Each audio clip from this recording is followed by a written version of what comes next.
Okay,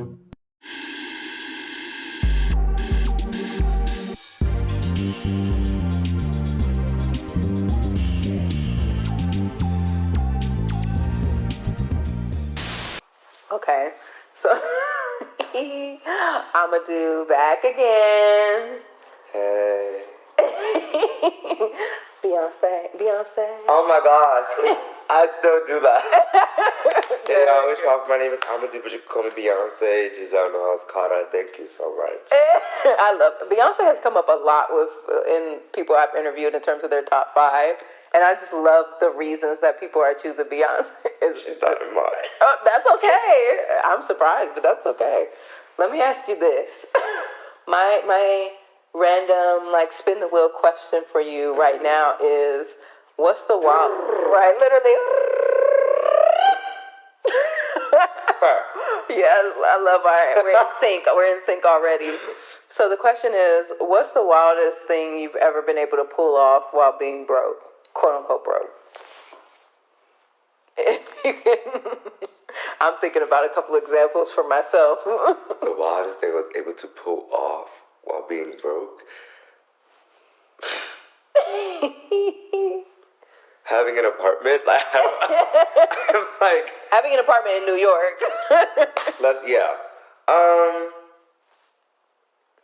Having an apartment is real. I feel like I went out one night. I don't know why. I started doing this thing though where I was just like, nigga, if you ain't got it, don't go.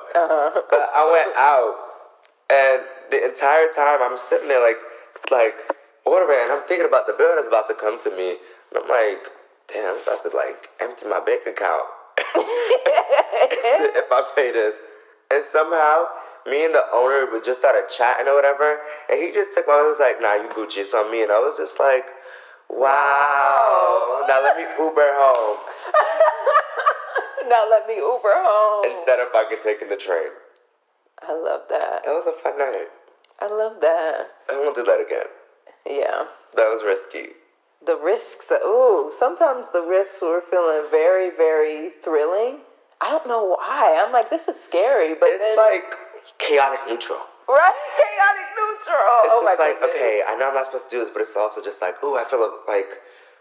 Yeah. I look at me at work, I want to do something chaotic right that now. dopamine rush of getting away with it. Like, how did I just get away with it? Exactly. And I was hopping in that Uber like, wow. Just looking at this city like, I'm such a bad bitch. Yes. And a broke one. Right, a broke bad bitch. I had that feeling a couple times. Says that. Broke bad bitch. Broke bad bitch. For me, it was always like when I was trying to throw a function or when I was just doing something that involved a lot of other people. Hostess with the mostest. Yeah, I'm like, how did I pull that off? It didn't, in my head, it didn't register. Because what I saw on my bank account was... What I saw, I don't even know how I pay for the transportation to get to and from the store to pick up the stuff.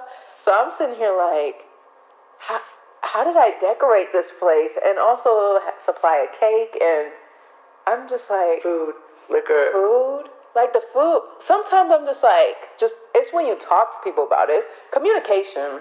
Yeah. Communication. When you just let people know what you're doing, sometimes people offer to help out in ways that are just like, oh my goodness. And the friends that I've made this past year especially, I was just like, whoa. For some of my friends in the past, I was like, what kind of friends did I have before? Because this is something different. I can tell the genuine willingness to want to give, and not just be like, oh, whatever you want, but just out of the kindness of their heart, and you could tell it's not a big deal, and I'm just like, wow, there's some people in the past that just wasn't there for me, and I was there for them a lot, and I spent my money and resources, and... That was fraud. I did not do that. That was fraud? Girl, all college, I used to... Oh my gosh, I just see that my card was stolen.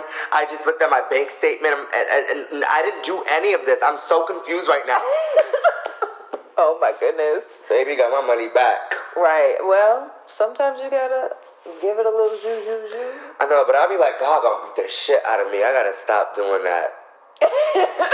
That's probably why this year going like the way it's going. No, that sounds very on point for a college student too, because also there wasn't a lot of time for us to actually make money. No. There wasn't. And I used to still work. Yeah. And that was my issue. I was just like, a lot of y'all just do school. And I gotta do school and work. Yeah. And I was like, I don't like this. That's why I was just in tunnel vision with like applying for scholarships, because I wanted a refund check. I said, I have no time. I have no time to work. I have no time. Like the refund checks was so good, but they did not last. Yeah, you had to be careful depending on how much you got back. Like one semester I got back $12,000, and the first mistake was that it was sent to my home address and not directly to me at school. I said, first mistake, so it kind of got cut in half by the time it got sent to me. I said, what happened? What happened? What happened? Who this for? Right. Oh, we were moving, and you know how moving is. I said, no! I said, y'all took my money because y'all were moving. I was moving too. I said I had plans for that though. But yeah, I was not knowing what I should do with money back then, and it also just Still don't. Yeah, still don't. I'm learning a little bit of financial literacy, like reading books. Oh, I'm not doing that. It's actually really helpful, but what I've realized is I really kind of need a steadier income to be able to put into practice a lot of these principles.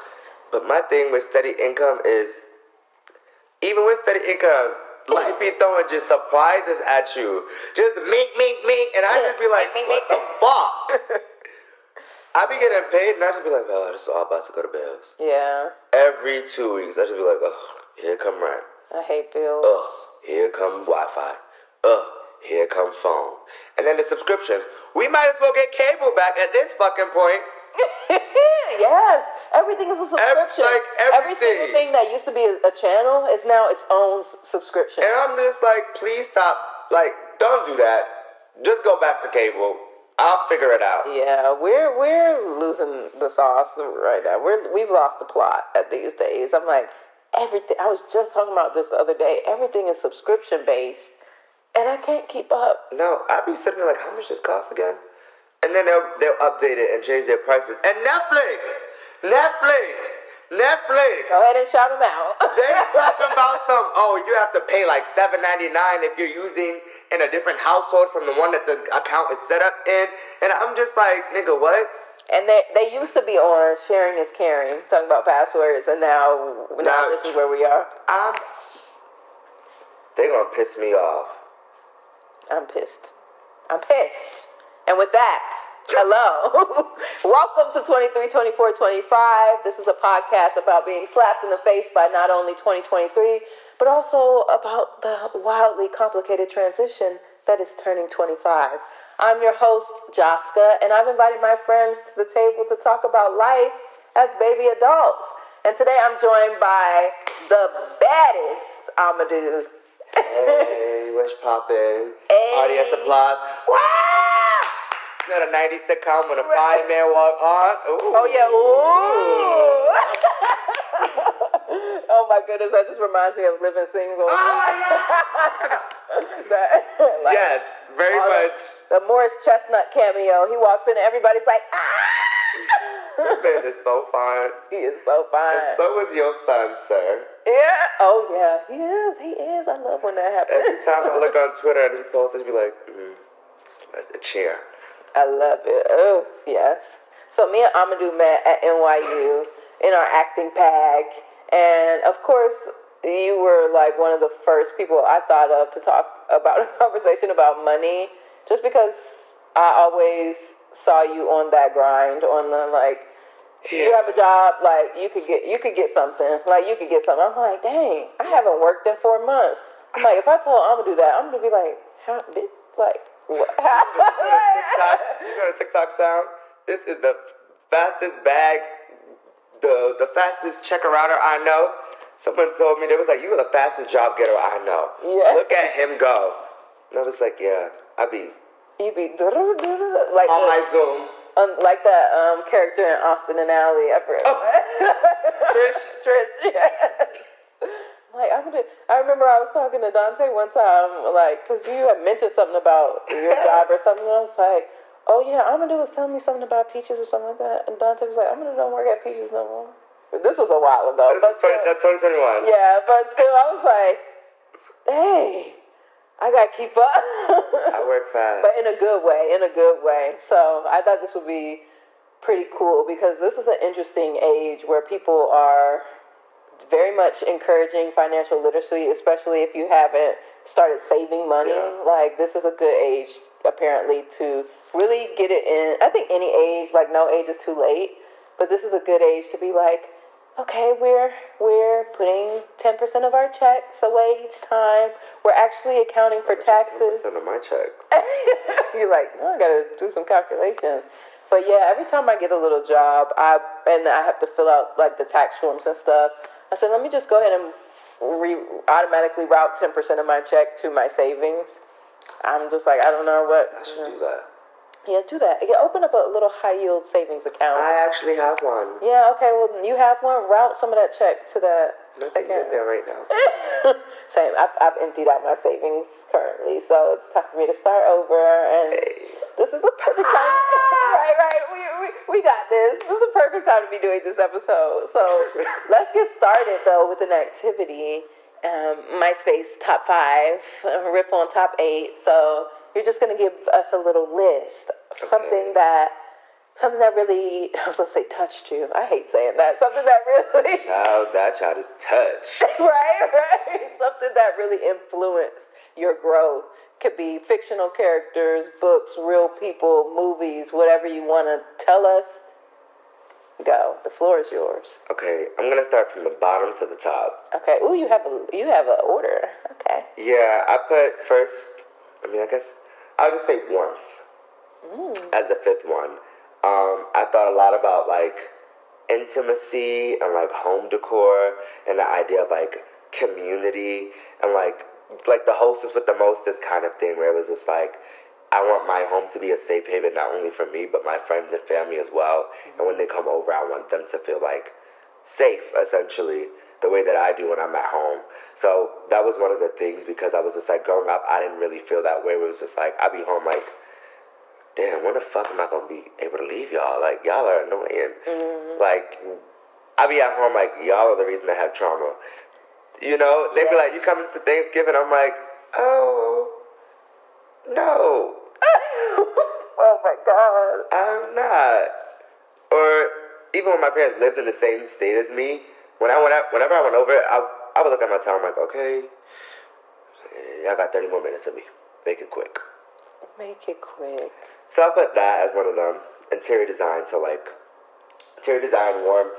I love that one. I love interior design. Like mid-century modern. It just gives like 1950s, like housewife. Old money. Yeah. Oh. And it's so unfortunate that I'm not. Or new money. Right. I ain't money. We have to rectify this. I put early 90s up to 2000s Black TV shows and movies. That was like my safe haven. I used to be looking at them like, one, y'all are fine. Right. Like, I just, damn near everyone in the 90s was just... Black people are so fine.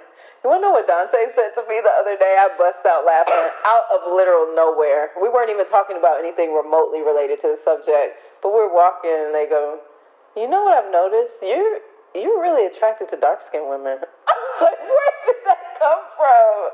I said, excuse me? I said, no, not to say that you are like, you have a fetish or, like that type of thing, like you. But I noticed, like, you really find people with deeper skin tones attractive. And I was just like, they are, though. Yeah, fine. Like, I don't know what else to say. I was thinking, like, oh, damn, like, if you ask me to marry you today, I'd say yes.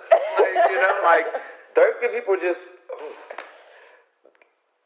It's just something about them. Oh. So I don't make the rules. This is my eyes. My like, oh gosh. Fine dark-skinned man. Oh, wow. Still love you. You do. Sure do. Hope they're watching. But yeah, early 90s Black TV shows, movies, I'm just like, as far as just like the way I communicate, the way I flirt, like eye contact, I feel like I learned from them. Mm-hmm. Like the eyes is like the essentials of flirting in my essence. Mm-hmm. Yeah, me too. Wow. Like eye contact and like blushing. So someone asked me the other day, like, what lets you know like that you like someone? I'm just like, if they can make me blush. And everyone else was just like, if they can make me laugh. I'm just like, no, I feel like anyone can make me laugh. Like laughing, like if it's funny, I'll laugh. But if you can actually genuinely make me blush, I'm just like, you have something that others don't. Yeah. I love that. Yeah. Put poetry for number 3. It's just something about poetry that just feels so grounding and like, I feel like my top 3 all essentially are linked. So poetry, Brooklyn Brownstones, and R&B music. Ooh. During the pandemic, all I used to do on my free time was go on walks outside and just like look at the houses and the brownstones, and I'd be like, okay, fuck, like these are so dope and beautiful. And then I'd be looking at like Architectural Digest and looking online at all like the interior form of them. Maybe I should get into interior design. Fuck them kids. I'm gonna stop teaching. Wow, you heard it here first. Like you just found a new passion. Hello. But yeah, there's something about brownstones that are just, they remind me of like the Harlem Renaissance, which also ties back into poetry. Love me some Langston Hughes. Zora Hurston, I wouldn't say she's a poet, but her writing is still beautiful enough. Right. I'm just like, she is a poet. And then R&B music tied back to like blues, which is also somewhat tied back into like the Renaissance period. And I don't know, there's just something about all that where I'm just like, it affected me and my growth and development, where I was just like, I gotta stop fighting and I gotta start communicating with my words. Yeah, those are my top 5. I love your top 5, and I especially relate to the brownstones. I remember, like, when I moved back to New York from Georgia, like at the beginning of the pandemic-ish, I was like biking through Bed-Stuy, and I was just like so happy to be moving to Bed-Stuy. Like those were the days. Oh my gosh, when you lived by my old barber. Yes, I'm just like, those were the days. But just like walking in or riding a bike in those neighborhoods with those brownstones, you just kind of felt like you were in another world. Like I'm just sitting here. It feels dreamy. It feels dreamy. Where I'm just like, okay, how can I get here? It feels oniric. Like I'm sitting here looking at all these different colors and shapes, and architecture is a beautiful thing. Like, beautiful thing. I was like, classic. Oniric. I learned a new word today. I'm pretty sure that's how you pronounce it. Or I've heard somebody say like oniric, but I'm like, I don't think that's it. That doesn't sound right to me, and I won't say it like that. I've never heard this word, but it means dream-like. Like dream. You know, I'm on my vocabulary word of the day. I was made to. I'm writing that down. I was made to do vocabulary books at homeschool. What? That sounds like trauma. What? And that I was made to do it. No, it wasn't so much as forceful as if somebody's just like teaching you. Like even in math class in high school, my teacher would give us a vocabulary word each week. I'm like, this is a math class, but this man is just like, behoove. And that's the word of the day. They said like, literacy, y'all gonna have it. Right, they say you're gonna talk like someone who knows what they talking about. This is in D.C.? This was in Georgia. D.C., look, I love D.C., but the education compared to my school in Georgia, it was like womp womp. It was like really, it was womp womp. I said, I was crying like the first week of school when I moved, like in the 10th grade to D.C. from Georgia. I was crying the first week of school because I said, I feel like I'm repeating a grade. It was so bad to me because I was just like, the work is way too, I was like, the work is way too familiar, too easy. Like I wasn't being challenged in a single subject that first semester anyway. In D.C.? Yeah. That's so crazy because I wanted to move to D.C. Yeah, well, you won't be in high school having to do that, so. I kind of want to teach high school though. Oh, well, I still want to teach you math. I was about to say, well, you can make a difference. Yes, we can. Right. Sí se puede. Right. Please make a difference for those kids, because I was sitting there like, we're over here saying bonjour. And I was like, not Bonjour. bonjour. French class? Yes, a French class. I was just like, bonjour. Or como tu tapo. I was like, no. This is the teacher telling you how to say it like this? No, this is like the kids. This is like what the kids were doing. The kids were saying this. I have a lot of thoughts about that. I have a lot of thoughts about it too. Um, And I said, como tu tapel, right? I'd be afraid when I look at these kids now in education, because I'd just be like, I'm supposed to like leave the future in your hands. Yeah, I'm kids, and there's a lot about our technology too. What happened with that really fast evolution of tech and iPad kids and all that stuff, and like I used to be head in a book a lot. Like I used to be a bookworm as a kid. Yeah, she read your books. Yeah, we had a quota. Like Wi-Fi, she would unplug it. She'd be like, read. Yeah. After you done reading, here's the timetable. Study it. I was babysitting a kid, and he was just like, the parents left right when they left. He was like, okay, I get to go. I was like, bitch, let me tell you what the fuck's gonna happen now. Right, literally, he turned around, he said, so. I was like, whoa there. Bye, Mom. So listen up. Right, listen, bitch. This is what we're doing. On my iPad, you leave me alone. When I say I'm hungry, go get me food. That's literally what it was like. That's literally what it was like. He said, I'm gonna be on my iPad until the little sister wakes up from the nap. I was just like, wait, that's not what. I was like, wait, did I miss something? You got on your maid outfit today, I see. Right, I said, whoa. He said, listen, help. I was like, good. Was he palm colored?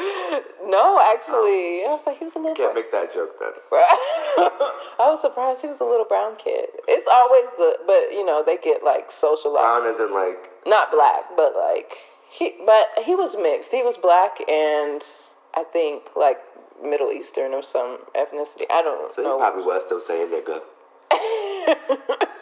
Who knows? You know the brown people love. But he was so small, like who knows? He was like 6 or 7. But he was, 6? Yeah, you know, he was just like, listen, I'm playing Roblox until I was like, well, dang. I've never gone on Roblox, and my students my first year used to love Roblox. I'm like, I don't know what the fuck y'all talking about. Get out my face. I was playing it for a second just to see what the kids was talking about. I was like, you know, I can't talk until I experience, right? Sometimes. Is it good though? It depends. Like some of it I was enjoying, but just because I was like a DS kid as well. Like I really love playing my DS, and honestly, PSP. Yeah, and a PSP. Oh, and a PSP. Like Game Boy. I was thinking about it recently. I was like, maybe I should get a DS again, like, or maybe I should get a Switch and like the thing where you can take it around. Yeah, I'm like, I would enjoy that. I really loved Game Boys growing up. That's like my first game I got. My dad gave it to me when I was like 6, and I was just like, I'm gonna stay on this forever. Yeah, forever and ever, and play Nintendogs and Mario, and oh my goodness, and Kingdom Hearts, another good one. Nostalgia is, and that's what this is about. That's why we're recording it on this old camera. I'm just like, I'm obsessed with the past. Y'all already know. We have to lean on the past to deal with the present a lot of the time, and that's my biggest takeaway from being 25 right now and figuring this all out in such a stressful year. Yeah. Okay, let's talk about a different type of Wait, did you say your top 5? Oh no, I say my top 5 separately in a different space, but you know, I want you to have the floor for that. I want you to have the floor for that. So now we're just going to go into the questions, and we're back on money. But I love talking about everything. So we get off on tangents. It's a part of the game. It's a part of the deal, okay? It's a part of the deal. It's a part of the deal. My first question is, with expenses rising and salaries remaining stagnant, it can often feel daunting to strive for financial freedom. If the time hasn't already come, how would you navigate negotiating your salary? And what tactics would you use to achieve your worth? I be doing that all day at fucking work. I be looking at my principal like, girl, I get it. There's a salary scale that y'all want to follow. But I'm not working 10, 15 years to only make 100K. Are you stupid? Yeah. Are you smoking dick? I really be looking. I had to tell her. I said, there are people who literally have 15, 14, 17 years of experience come into the space and don't do shit. This is my third year out of college, and I do more than they do. I'm already a great team lead, so I've already taken initiative and shown that I can, actually handle a team and do whatever I have to do. And I was just like, if y'all not able to meet me where I want to be met salary-wise, I will go somewhere else that's going to find me and value me. Mm-hmm. And I literally had a whole interview for another job that pays 20K more. And when I get that fucking contract, I'm going to take it to her, show her the amount, and be like, match it or I'm gone. Yeah. Ooh, I love the match it or buy. And if she says she's not matching it, I'm going to be like, thank you. I'm going to go back to the other people. Hi, my employer currently says they're able to match me. Are you guys able to give me a sign-on bonus? Yes. I love your thinking. Everyone. Yeah, that's kind of the advice that counselors was giving me about scholarship money when I was going to school. Now I think about it. They're like, you can actually leverage this money. You can actually go and say, this college said they were going to give me this, and can you top that scholarship? I was like, wow, I didn't realize these tricks, these tips and tricks I was going to have to use. Now still. Right, years to come. I didn't even realize that back then. If I did, I don't think I would have went to NYU. Right, yeah. I would have been somewhere else, living life. Oh, I was one of those people who was harassing NYU the whole time I was here. I about harassed money. Morehouse. Did all that for niggas to graduate and get their loans paid off by whoever that speaker was. Yeah, that's right.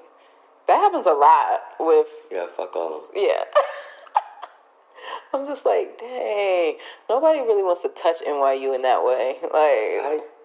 First off, that school's so fucking stupid.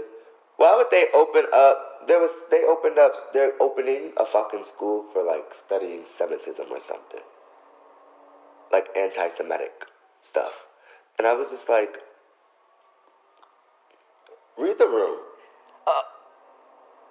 They're opening up a whole school for Jewish learning? No, not for Jewish learning. For, anti-Jewish. Wait, what? Yeah, and I was just like, this... Okay. I'm very confused. Yeah, I saw it, on the news 2 days ago, and I was just like, great. Most of your population is Jewish, but okay. I don't get it. They have, a whole, Jewish center, and... I need to look into see what nonsense they're into. I gotta just keep up to date sometimes. They be sending me mail, and I'm just like... Phone-a-thon be calling me. I be like, leave me alone. Yes. I ain't got no money to give y'all. Oh, my goodness. Yeah. Phone-a-thon was... And I remember I applied for a job. And they ain't never take me, so I'm just like, why are you calling me now? I did the group interview, and they were just like, yeah, so... It's a no. I was like, you know what? That's fine. That's fine. It was really fine. Honestly, I wanted to work at Skirball anyway back then. Oh, and you did. And I did. I applied 4 times, and I finally did. After a while, I was just like, I don't want to work on campus. I'm tired of seeing people. Yeah, that made sense. Well, Skirball I liked because they had a lot of different shows that were just open to the entire public. Mm-hmm. That people would just come to see theater stuff or wacky. Because they do have. I forget that Skirball isn't just NYU. It's a public space. Mm-hmm. So I was like, I can get down with that. Oh, and the Lost and Found. The way I was scoring big. Shopping and Lost. Yes, I was scoring big. I still have one of these little umbrellas that I got out of Lost and Found that was this is the most expensive umbrella. I didn't know how much it cost specifically, but I was like, I can tell this umbrella right here, this was worth something. Yeah, I was like, somebody dropped a pretty penny just on an umbrella, and I was just like, well, that's what we're gonna do. But I'm glad to hear that you have a negotiating plan, and that you are already in a mindset of strategy. Yeah, and I've been looking at her like, someone's gonna pay it. Someone's gonna do it, or someone else. Hey, and I'm gonna go where the money resides. Hey, where the money resides. Yeah. I think that's the thing. Our generation,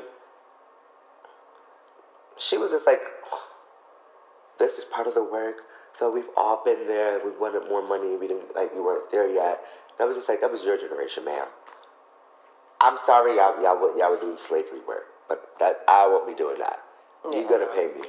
There's no reason people have bachelors, masters, PhDs, da-da-das, and can't live. Yeah. It's ridiculous. Yeah. We're sitting on a floating rock. Money is fake. Just print it and give it to me. We're sitting on a floating rock. I'm gonna start in the middle of space. I'm about to start saying that. People be bothering me like, do you know we're just in space floating, right? Like, please leave me alone right now. We're sitting on a floating rock. Yeah.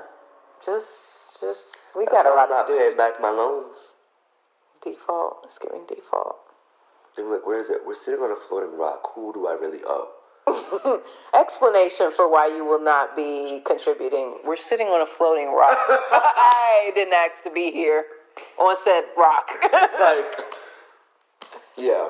I was even pressured into the idea that I needed a higher education, and I spent all my life not paying for it, and then all of a sudden it's like $80,000 a year. Oh my gosh, I used to say the same thing. It was just like, so you mean to tell me I got public free education all my life, and now all of a sudden y'all asking me to pay? I was just like, how y'all scaffolding this? Like, where's the setup? Right. I was like, no. Yeah. It's a no-go. All right, my second question. How has the idea of financial stability, like having that, how has that influenced your career course of action? I think it influenced it a lot. Like, we studied acting.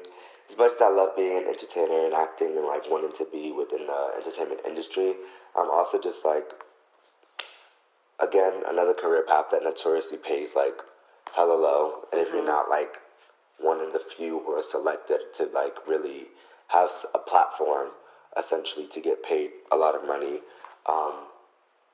then you just are kind of always doing side jobs and hustling. And I'm just like, I'm tired.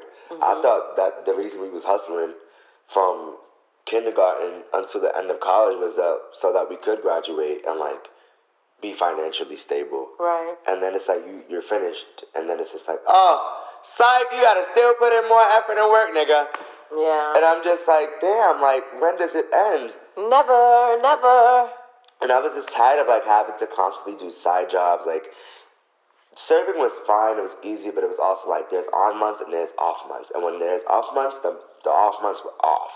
So then I'd be sitting like, all right, am I making rent? Like, how am I going to survive? And I was just like, I don't like that feeling at all. Like, I'd rather be like, oh, I know this is money's going to bills or whatever, but it's like, I know I have it to give to it.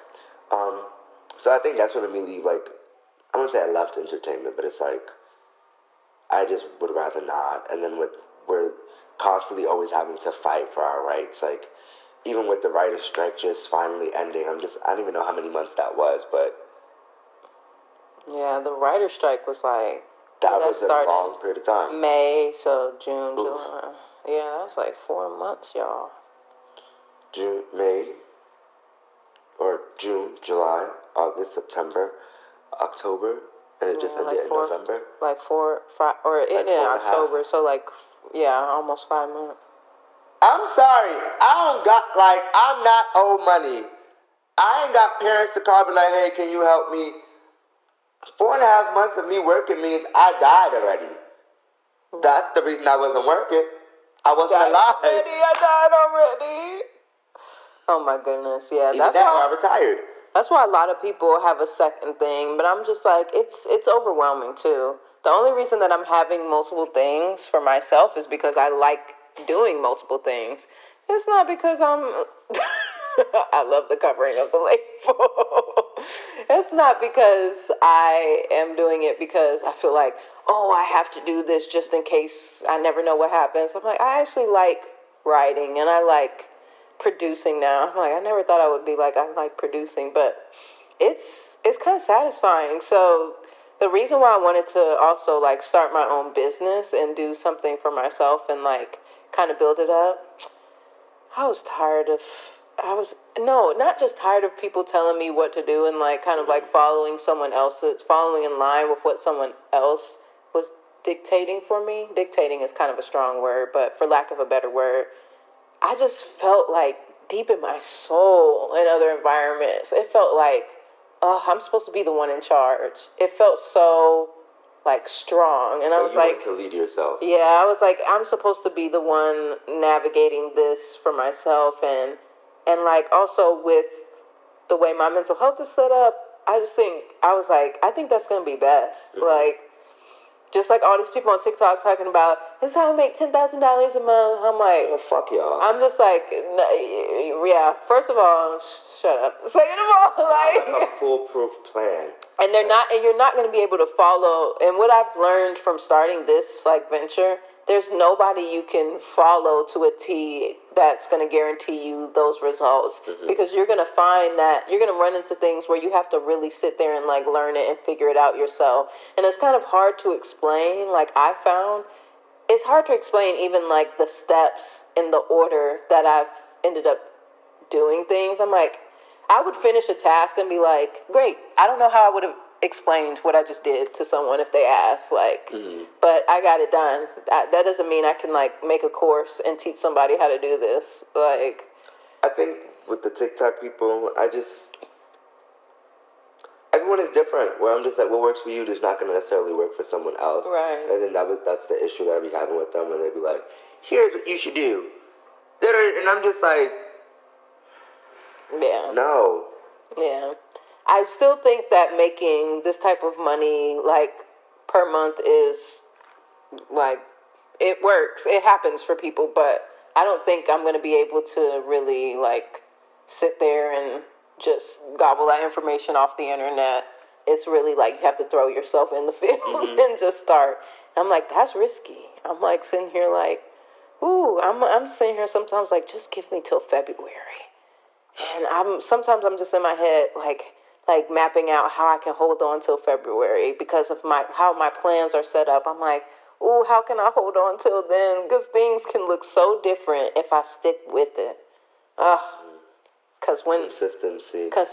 Because when last month rolled around and I said I really want to do this podcast now, and I really feel like I really want to put my energy into something before the end of the year that I'm really excited about, and that was really having conversations with friends. I was like, I really want to do that. But at the time where I said I had to do it, I was thinking about other things that I had tried to start that I ended up not being consistent with. And I was just like, I can't do that again. I can't go through that again right now. I'm not in the physical and mental space to be able to endure that. I need to go. And I'm also working on a short film right now with a producer in Atlanta who moved there recently from LA. And I was just like, I want to do something where I'm the lead in it, and I'm just going to have to make it myself. I'm just going to have to make it myself. So that's why I was like, I'm starting my production company, filed my little LLC. I said, we're getting grants. I said, I'm applying for grants. I'm going to do some fundraising here and there. But if I have to, because sometimes I've had to live off a little grant, because I'm like, I don't have time to do other work but this business stuff. So I've gotten a grant and lived off of it before. I was like, ain't nothing but a thing. It's money, and I'm gonna do it. No, that's honest and true. Yeah, I'm like, it's tough though. Like, I was talking to my uncle about it.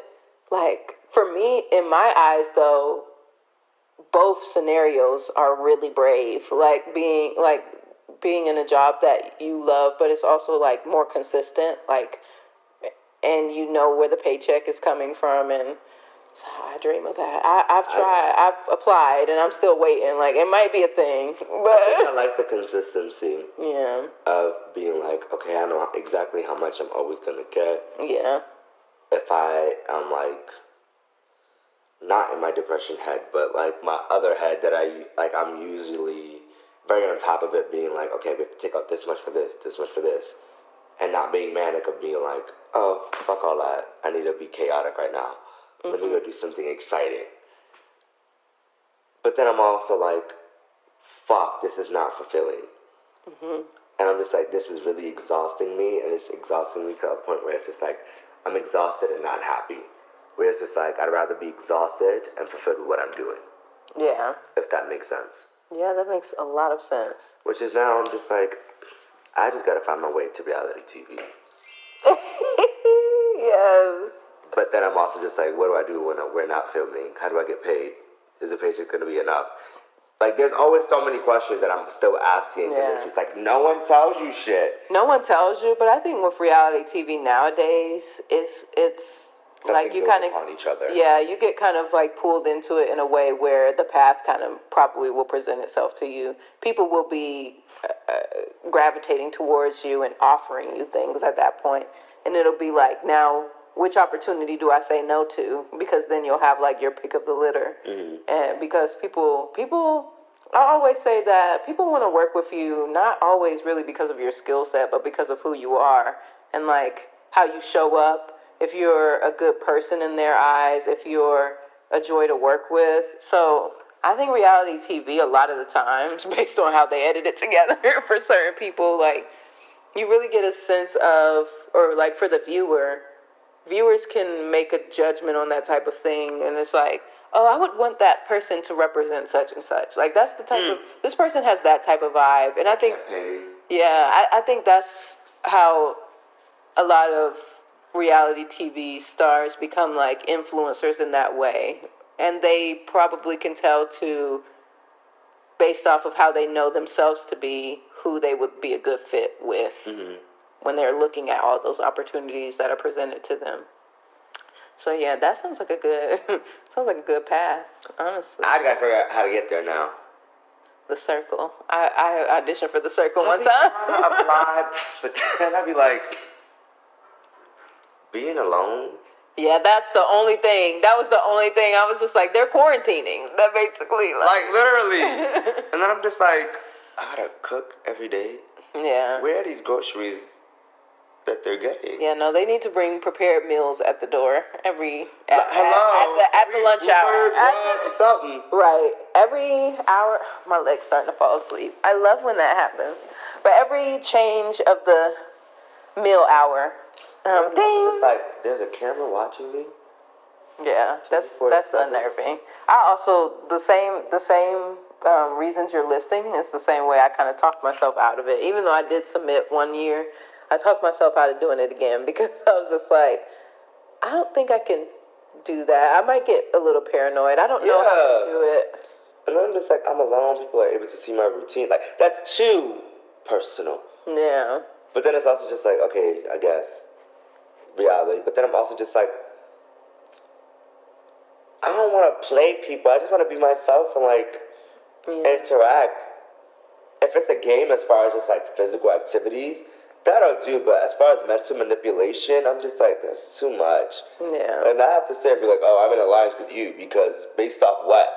Right. Your profile? Yeah. It feels like... It feels weird. There's a word I'm looking for. Superficial, yeah. It's like that social media thing. Like, it's actually not even my favorite, like, reality show for, like, that's, like, contestant based in that way. I'm thinking of, like, the show that I wished I could have been on, but of course, the criteria is so specific, is Claim to Fame. I love that show. Oh, I have no claim to fame. Yeah, I don't have a claim to fame, so I couldn't do it. But I was like, oh, if I was related to somebody famous, that would be the show. I would be on there. Especially this last season, I was sitting there like, what am I looking at right now? Like, No, what am I looking at right now? But I just love the concept of the show. I'm just like that. I don't know how we got here, but... Yes, it's all about, like, that question of financial stability. But let's go to my last question for you. Mm-hmm. Are there any past financial decisions made by you or someone in your family that totally changed your perspective on how to be responsible with money? And can you explain? My parents should have just invested in Facebook when it was first becoming a thing. Twitter, Instagram, something. You said should have. Yes, they didn't. That's their fucking mistake. I could have been somewhere completely different in my life right now. No, all jokes aside.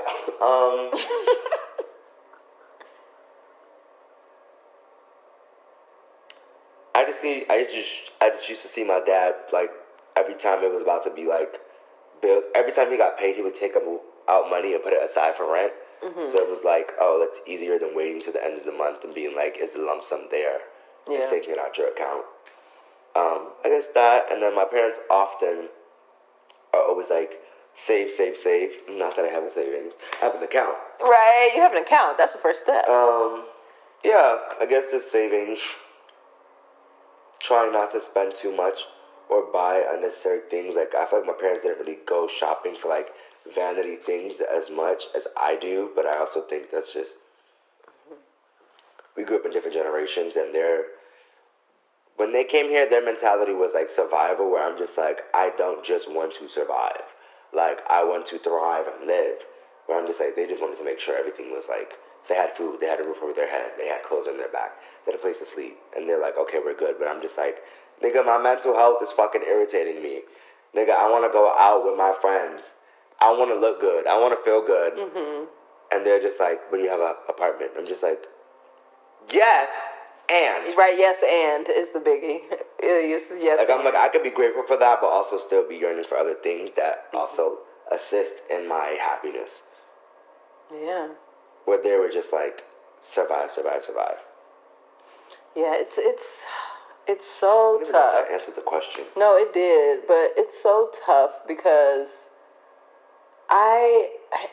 it always felt icky to me that when I came of that consciousness, when I got to a certain age where I was really conscious, and then directly afterwards so disappointed that we were just doing all this stuff and draining ourselves just to stay afloat, just to be here, just to be able to like stay off the streets. And I'm just like, damn, this stuff should be alright. This is so fucking healthcare. Right, I said this all is so messed up. I keep saying we've lost the plot, but we really lost the plot. Like once we stopped hunting and gathering, I was like, we were paying for the food. Once we started evolving, I said, we lost it. It's still wild to me that every single thing costs money. That shouldn't be. I was at the movies a couple weeks ago, and the water was $7. For what? The water bottle, $7. At this point, I'm about to just start putting jugs out when it rains. Well then we'll be back to where we should be. I'm like, I need to have a garden. I'm just like, this is sickening. This is really sickening. $7 for agua? Yes. Literally agua.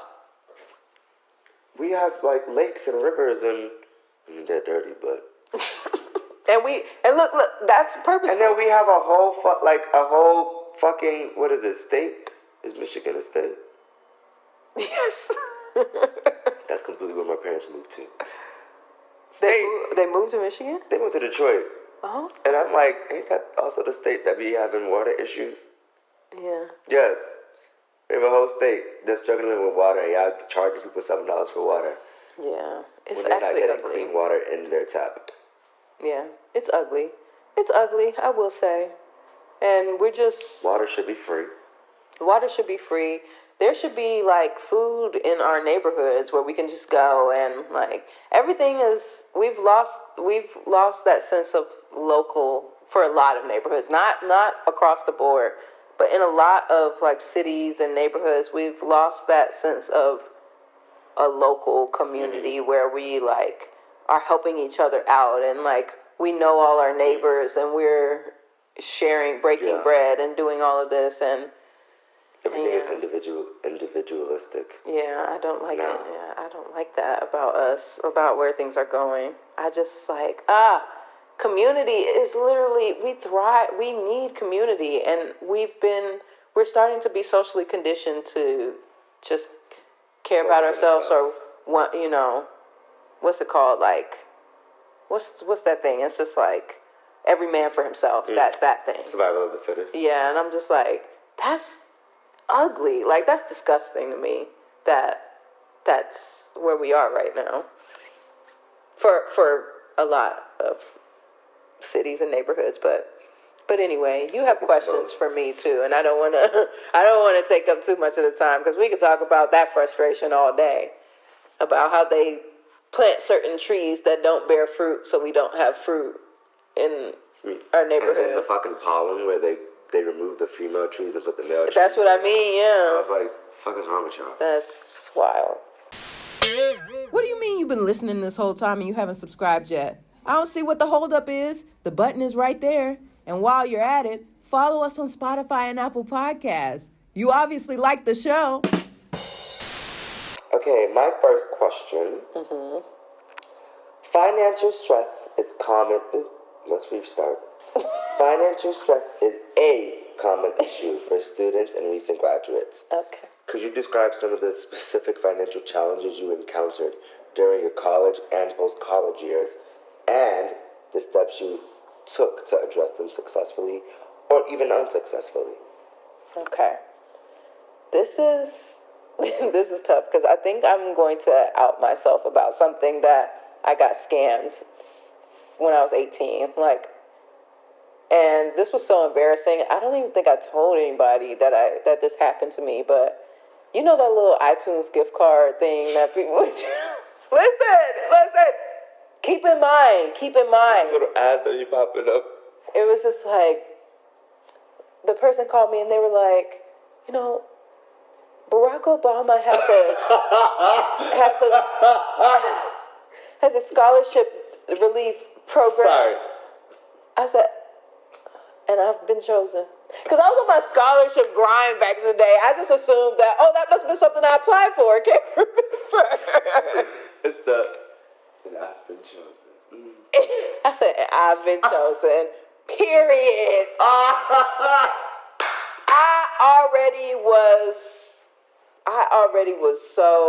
I was just so not knowledgeable about anything money. I was just never paying attention to money. I had just gotten a little debit card at the very end of high school, and I didn't have a job or anything, so I didn't know how to save or how to do anything or what was real. And I heard about scams, but I wasn't really thinking. I wasn't thinking about it like that. And I had never heard of this particular scam, but it turned out that this was a popular scam, and popular enough for people to have been like, you fell for that? That type of thing. And I was just like, yeah. So iTunes gift card, and I thought you meant the little ads that used to pop up on online. Yeah, I know what you mean. Websites, and it'd be the little iTunes gift card twirling around. I know what you mean. It was a mess. I don't even know how we got there to him instructing me to buy all these iTunes gift cards so he could transfer it some type of way. And I spent all my money first semester on iTunes gift cards. I lie to you not. I went there. I really don't mean to. I'm not laughing at you. You can laugh at me. I'm just laughing at the situation. You can laugh at me because I was just like, for some reason I was like, that makes sense. And you know what? You know why? The guy over the phone was so nice. He was asking me about, what made you interested in studying what you're studying at school? He was just so friendly. And I was How long were you on the phone for? Probably half an hour. We were on the phone for a while. Then all of a sudden, he's talking to me about school. He's like, so how's it going? You got those iTunes gift cards? And I was like, I got them. There was an Apple store literally a 5-minute walk from my dorm. You can laugh. You're trying to hold it in so hard. There was an Apple store 5-minute walk from my dorm, literally right up the road. I got them. Yeah, I got them. He was like, oh, you dummy. I got the right. He's So I did what you did after I figured out that it was a scam, but it was actually a scam. So I could call my bank and be like, yeah, I got scammed the fuck out of all my money. And my bank was like, oh. You believe them? My bank was just like, I was with Bank of America, which is notorious for scams and notorious for being just a bad bank. The customer service was not it, and I was in London at the time too, so I couldn't directly go into a branch and be like, I hadn't transferred over to a British branch because it was at the very beginning of the semester, so nothing happened yet. That scared me. I was scared, and the fact that I really couldn't tell anybody because I was so embarrassed. That's why I'm getting to talk about it now, because I'm like, y'all gonna see how young me was humbled. because those iTunes That was gift like cards. 8 years ago. Yeah, that was a long time ago. And I definitely like, now I just, sometimes I get the shivers when I don't even be answering the phone for any number I don't know. Like, they're going to have to leave a voicemail before I even. And if you don't talk in 2 seconds, hang up. Right. That, for me, I'm just like, now you're going to have to leave a voicemail, or I don't think you care enough, because I have space for you to leave a voicemail. I'm always going to leave the space for y'all. That's me being courteous. I'm always going to leave the space for you to be... I did my part. Right. I did my part. If you really wanted to talk to me that bad, you would leave a voicemail, and then I could call you back and realize it was something I needed to do. So, if I can listen to the voicemail and know that, I should call these people back, then yeah. But sometimes people leave a voicemail, and I'm like, that's spam, and then I'm not going to call them back. But yeah, I was...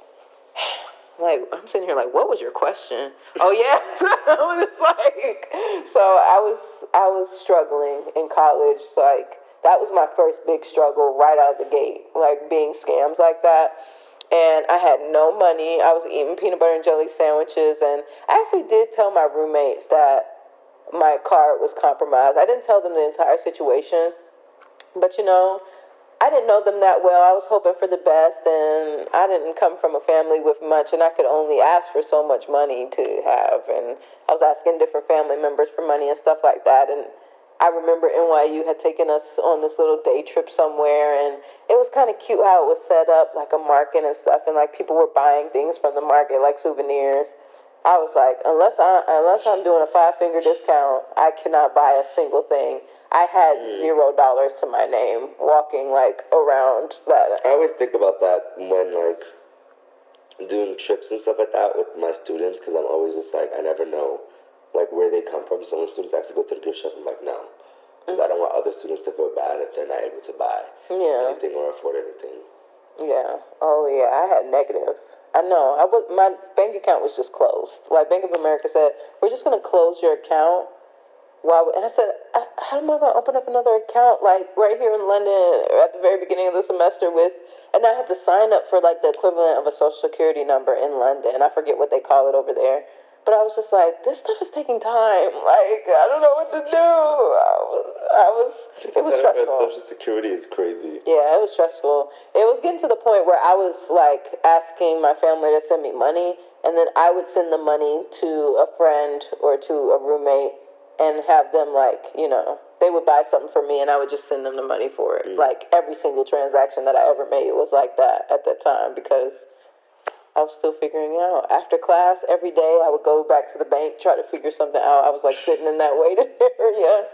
It was crazy, and I hated that. I hated that I did that, but yeah, I really learned from that, and it's really what made me dive into financial literacy, although I still went through college confused at where the money was going. When I had money, I had a tendency to treat myself a lot when I came into a good amount of money, what I thought was a good amount of money. I would treat myself to the ground. That's the first thing I did.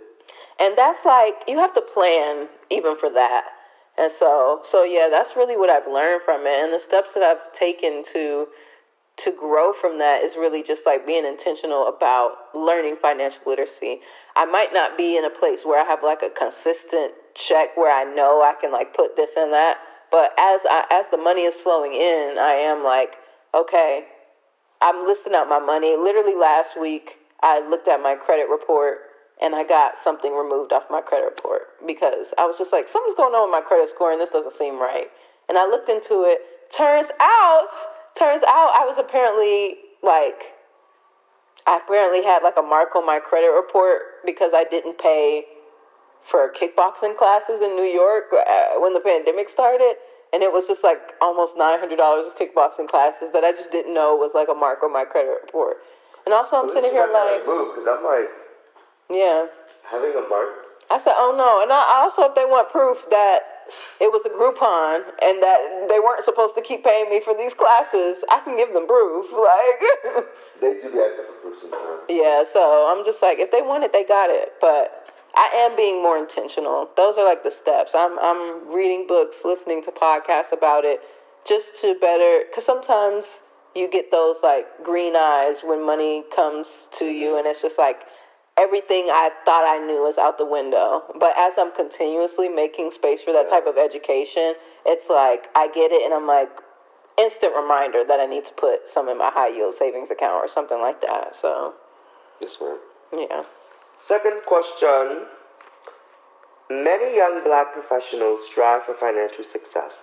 What financial goals have you set for yourself in your 20s, and what strategies are you using to achieve them while managing day-to-day expenses? Ooh, what financial goals have I set for myself? I guess I just want to not have debt. That's the biggest one. I'm like constantly like, how can I lower this debt, or how can I not create more debt?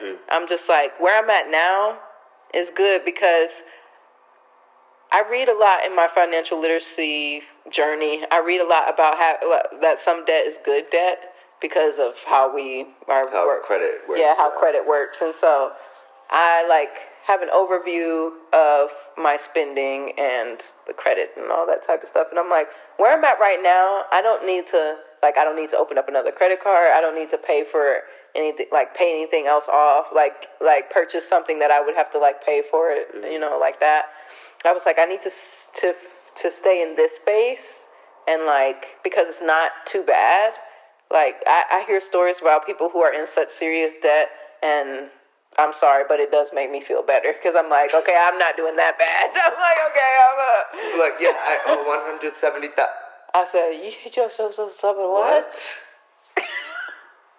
At that point, it's just like, hey, I'm not getting that. Yeah, I'm like, I'm crying for y'all, because they wouldn't even let me open up another credit card, so I couldn't have done that. And I'm like, how did these people get these credit limits? Because they're. Which is going to lead into my next question. Okay, what's your next question? That was a great segue. Building wealth is a long-term goal for many. How do you approach building wealth for your future in your 20s, considering the broader financial landscape and disparities that Black individuals may face? Ooh, I love that we're talking specifically about what Black individuals face, because I've been thinking about this a lot. Like the situations that we're in that we did not put ourselves in, and that we have to fight to get out of, and it feels so dumb. It just feels so stupid that I have to fight this hard, and that people are so discriminatory, and that I know I have all this like wealth of like talent and understanding and all this stuff, but yet still I have roadblocks in that way. But how am I approaching building wealth? I feel like it's the education thing, yes. And it's also like, I'm thinking, I have a healthy balance, in my opinion, of thinking of in the moment and long term. Like, I can't just like only think of long term just because of like the career path I've chosen to. I have to be so in the moment a lot of the times. But I think being in the moment is really, really helpful, because like the little surprises, like I came up with like a little strategy for like the income of my business, especially as I'm doing like the social media stuff around the podcast and like the monetization that comes around social media. So I have a bank account that's associated with my business, and the bank account that I specifically chose has this thing called a tax bucket that you can designate a percentage of every transaction that comes in to go into the tax bucket. SoFi? No, this is Lily. I think SoFi might do something similar though, because I looked into SoFi. Some SoFi, high yield saving and checking. Yeah. I was gonna use their savings account, but I was like, I'll stick with Barclays because the percentage rates are similar, and I was like, it's fine. I'll stick with Barclays. But yes, wait, what was I saying? What part was I saying? You have a specific account for your... Oh yeah, the business bank account. So every transaction, and I was just like, let me do something higher than I know the taxes will probably be. And I know I'm gonna have a lot of write-offs, like every little thing that I buy that I use for my business, like making sure I'm pocketing that receipt, or making sure I'm like saving that in my history. Yeah, documentation, exactly. So like even the camera that we're recording this on is a big one. But I was like, let me raise the percentage of what the tax is going to be And I said, so let me do 25% of every transaction, for example. And then after I pay my taxes, I'm setting it up so that whatever is left over that is not going towards taxes is just going to be a bonus for me. And I'll do something fun with it. So I think I like the idea of setting it up. How I'm kind of approaching it is I want to set it up in a way where it feels like I can still somewhere have a sense of spending money frivolously. Because I think we should all be able to have that little fun, like we're not like picking apart every like financial thing, all the time.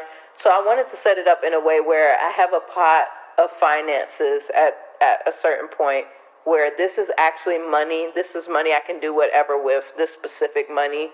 And I don't have to be on the back of it and like looking at everything, and I'm just gonna spend this specific money I could just spend on whatever until it's gone. Like this specific money will be that. And then my other money. That makes sense. Yeah, and then my other money like that. Fun money. Right, fun money, exactly. And then my other money, like the salary, I'm like automating things to a savings account or like the investment account, Roth IRA, and just like automatically paying the bills. And I'm like, that's where I want to be. Like that part can be automated with a separate influx of money. And so I'm not like looking at just one pot of money that's having multiple purposes. Like this pot of money is the pot of money that pays the bills. This pot of money that's coming in here is where I'm having the fun. Because that makes more sense. Yeah, because when I had just like when I was looking at everything from like a one pot perspective, it was just like overwhelming, and I was just feeling like, where is this money going? Like that's what everyone's going through, though. Yeah. Or people who are like on a career path that's a little bit more like linear. That's why I say you cheated if you have like a paycheck where it's just like one coming in. I'm like, you cheated and make it feel like two. Yeah. And say, put 30% in another account automatically so it feels like two. Or something, whatever percentage you want to ask your employer to put into another. Do that. Yeah, do that. I've like the last couple of jobs that I've had that I've where it wasn't like a contract role and I was actually like on a salary. I said, please put a percentage, even a part-time job. I was like, look, 15% is going to my savings account every check. And like just something little, and it's whatever you want it to be. Like some people can do a higher percentage and pull that off. Some people do 10 to 15%, and that's still really great because it's still money that's just building, you know. It's me typing the multiple percentages. Oneric, multiple percentages. That's how you got to do it. Yeah, like approach it and build it for things to come. Like I said, I need my emergency fund. Like that's my current focus. Like building up an emergency fund again. Yeah, rainy day fund. I think that's my issue. Where it's just like everything just feels like a rainy day. Yeah, that's why I'm just like I have to have it building up in the background because what I see in front of me, if I'm seeing all the money I have in totality in front of me, I'm like that just won't do. I've got to keep it separate. I've got to have different pots and because I'll be tempted to just be like spending it for every single purpose, and it gets a little confusing for me personally. It gets overwhelming because you're just like, am I gonna have enough to like get through what I need to get through? Yeah, and my calculations don't be that good off my top of my head. I used to be so good at math. I don't know what happened. Me too.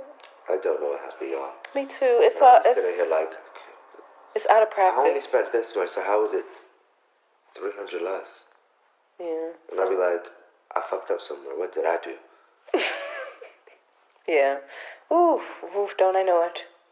Okay, this has been, wow. I've really enjoyed talking about money, and I can't believe I came forward about the scam, but it was time I released that. It was time I got that off my chest. Your parents knew about it already? I don't think I ever told them about that. What are you gonna say if they see this? I told them the same thing I told my roommates, but your car was compromised? Yeah, I'm I'm sure they would be. My parents, my car was compromised. What do you mean it was compromised? I told them like fraud, like somebody tried to steal my identity or something like that. Well, it was fraud. Yeah, it was fraud, but identity theft. Right, not identity theft, but it was fraud. It was just like I was very much like, here's my social security number. Like, how many?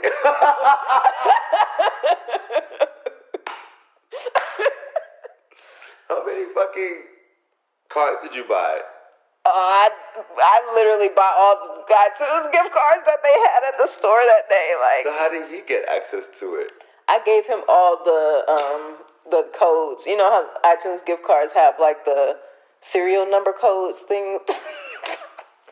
Like they have like you scratch it off. So I was over there with like a quarter, like at my desk in my dorm, like scratching off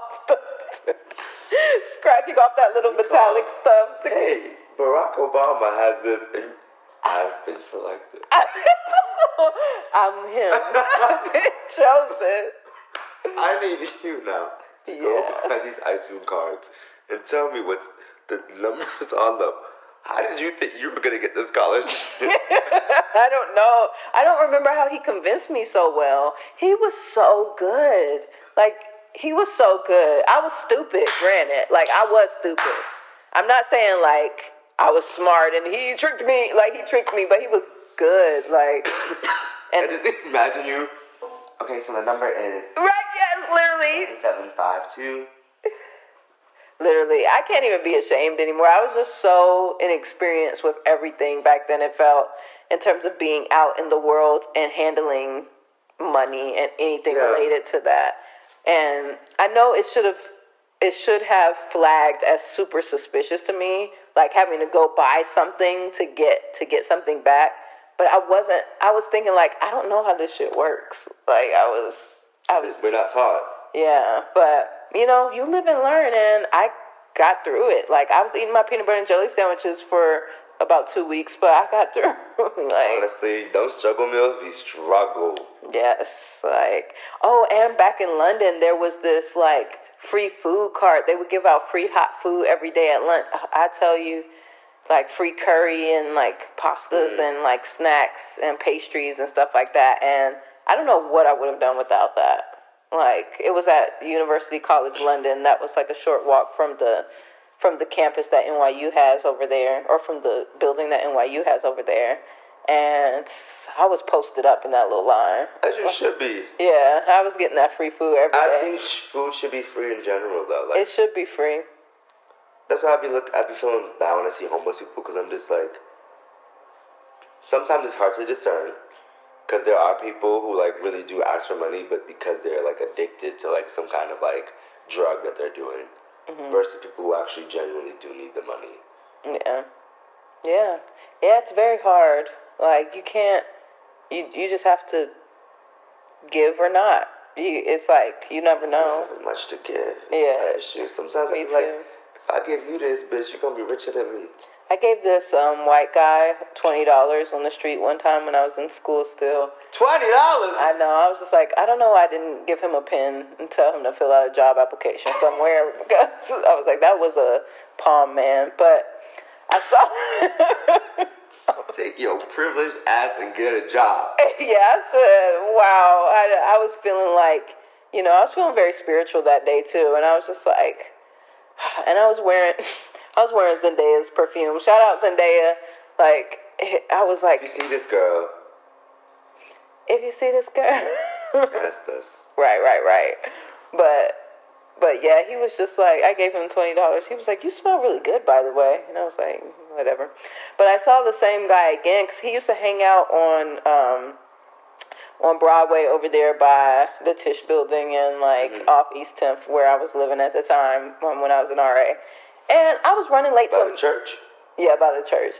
I was running late to a meeting one day at Brittany, and I ran into him again, and he asked me for money again, like maybe like 2 months later or something like that. And I was like, oh, I'm sorry, but it's nice to see you. I really can't. I'm really running late to this meeting. And he was like, bitch. I was like, whoa. Your mama. Not your mama. He really caught me off guard, because I was just like, another day, another vulgarity. Another white man calling you a bitch. Right. I said I endure too much. White kids saying the N-word. Ooh, that was. I've seen so many people in New York who are not saying the N-word like it's Swiss cheese. I'm sitting here like I don't know. Like it's Swiss cheese, yes, literally. I said I don't know what's going on. I'd be so lost. And it's not funny. It's not funny at all. Because I'm just like I'm old enough to know, like, I don't care if you grew up around black people. We're everywhere. Yeah, there's no There should be no confusion. Like for you saying it, I'd be so lost when people say it. I'm just like, nah, if I punch you in your fucking nose. Yeah. Oh, I told that one lady. I said, you may be something wrong in the head, but that's not gonna stop me from pushing you onto the track. Like, I'm sitting. Police like, yep, that's her. Right. I was just like, she was testing me. I'm like it was some racism that I just was just like, wow, you really fetched far back for that one, didn't you? Like these older white people in New York, like for their racism, like where did you get that? I don't know. There was this video of this old white lady on a plane or whatever arguing with this black lady. She goes, "Shut the fuck up, you nigger bitch!" Woo! And I was just like, no one's gonna push her off the plane. No one's gonna push her off. I feel like the turbulence gonna do the job though. So she's like, right, it's gonna be like skirt. And the next time, I'm not saying she deserved it, but I'm saying that God's timing is always. Oh my God, where's that from? I don't know. Oh, somebody doing like a little story time. And I'm not saying she deserved it, but God's timing is always right. Right, but God's timing is always right. I love that. I love that too. Okay, let's finish off with our game because we have such fun. Well, I thought we're gonna end up choosing the same show. Oh, let me see what you chose, because this is another thing that I'm letting you do, but I could also do it too. I've been giving people, if they want to hear mine or hear me say. Well, let me know if anyone else did it, because if they did, they're liars. Because this is not them; it's only me. Okay, so this is our old TV Big Three. As you know, we take a TV show and we use the characters to designate our sun, moon, and rising sign. For those of us who know a little bit about astrology, for those of you who don't, it's just something fun. It's not that deep, but we have fun doing it. So what TV show did you choose? Living Single. Yes. We did have someone choose Living Single. Who was it? It was, who chose Living Single? Brandy. Brandy chose Living Single, my friend Brandy. I want to hear what you're going to say, though, because I feel like you would have such different choices. And then I did Living Single because I literally was like, I thought you were going to do Living Single, too. Yeah, because I was inspired by her saying that she was doing Living Single, because I rewatched Living Single again a few months ago, and I was just like, I have to chime in too, because this was a great one. But I want to hear yours. I feel like I want to change it though now.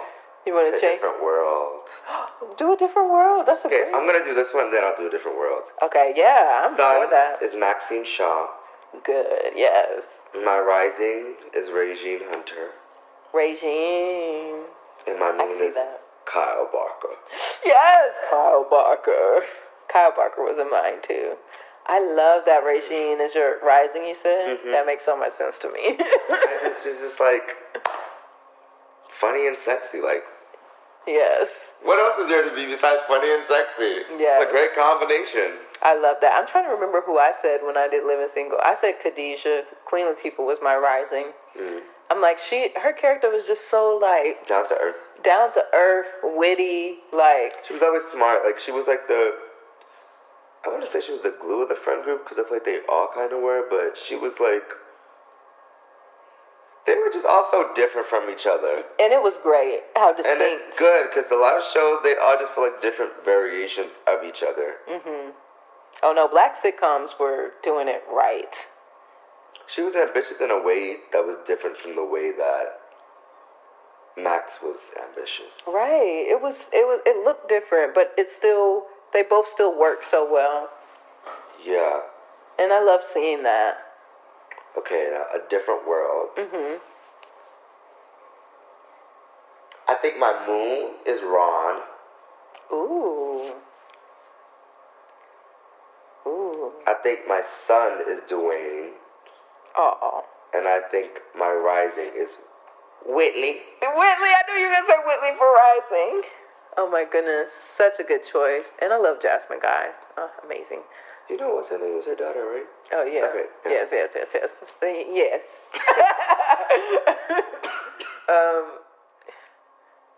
But yeah, Ron Moon. Why you say Ron Moon? I'm curious. I just want to know. I feel like it could be right, but I just want to know. He doesn't really express his emotion that much. Mm-hmm. And when he does it in like a comical way, where it was just like he was comedic relief, and we didn't really see too much emotion from him. And I'm just like, that really do be me. Like, I could feel all my emotion. I'd just be like, no one's gonna know how I fucking feel. And I just mask it with comedy. Mm-hmm. And people be thinking like everything's okay. And I'm just like, I'm depressed. Right. Oh my goodness. Seeing Ron, I remember that episode. Well, I don't know. That little porn star she had used to do it for me. Honestly, yes. See, I'm not biased. I like the yellow man. No, I'm just kidding. I like the little light skin Ron. I only said yellow. Don't even do it. I only said yellow. I only said yellow because of back in the day when it was just, they were calling us high yellow. But that was, I can say that. I definitely more am a dark skin lover. Dark skin lover. That's not even a song, but yeah, I get you. Ron is a good one. I was just about to mention that episode where he was dating that girl who had a baby. You know, he was like... Well, I don't remember that. Yeah, he was feeling like he should step up, and she was like, you're not the dad. Like, calm down, you're not the dad. But I felt like we really got another side of Ron in that episode emotionally. Like, I was really happy to see what that. It is to be a man in someone's life. Yeah, and he was just like, you know, I have, like, his view of responsibility really was dissected in that episode. It's funny because the nigga wasn't responsible. It was, yeah, that's why I was just like, this is interesting. He was not a responsible man. I was like, this is really interesting. Someone, the Colonel and Julissa. Yeah, that was an interesting pairing. Like, why did they do that? Came out of fucking nowhere. So why did they do that? I was like, interesting. Why is the Colonel here? Yeah, that was very having interesting. A baby with Julissa. And then she had the baby, and then her character became, like, pointless. And she just became like I'm pregnant and cranky. Yeah, I wonder how the actor, what's her name, Dawn Lewis? We should have asked her. Yeah, that's right. She came and spoke to us. She literally came and spoke to our class. I wonder how she felt about that. That would be a good question to ask. Yeah. She's in an episode of The Boys. Really? She played like a little side character for a second. Love that for her. Like a day player. Love that. I'm always going to ride for my little 90s sitcom cast. And also I love 90s sitcoms because you get to see a lot of those actors like shuffle between all those shows back then. I'm like, you know, Jasmine Guy was on an episode of Fresh Prince of Bel-Air, like as one of Will's like little flings. And I was just like, oh snap. Like, it was cute that everybody was getting their bag. Like, what's her name? Kimberly Reese. Oh. Kimberly Reese, yes. Honestly, she might be my son. I think she's my rising. She was so go-getter. Yeah. I think she might be my rising, just in the sense of like, a lot of people like say that I'm always like trying to figure it out. Trying to do it. And she was like that, like, but also sometimes to a fault because she didn't want no help from people sometimes. She's like, I'm going to work this job and that's how I'm going to pay for my tuition. Like, I'm not going to... That's definitely my son then. Yeah, sorry, Dwayne, you got to go. Sorry, Dwayne, it's Kimberly Reese. But yeah, I wanted her character to be so much bigger sometimes. Yeah. Like, I'm just like, she's beautiful. I'm just like, I don't know. Loved where the story went with everyone for the most part, but I'm just like, I just wanted to see them do more. Cree Summers' character. Freddie. I used to love Freddie. I think Freddie's my Venus. Yeah, Freddie might be my moon. She definitely is a lover girl. Yeah. But she dated the Hotep. Oh yeah! Oh gosh! Like, what the Hotep is my son. No, I'm just kidding. I'm just kidding. Like, I'm just kidding. Okay. I just wanted to see your face for real. Grand Rising. Right, Grand Rising.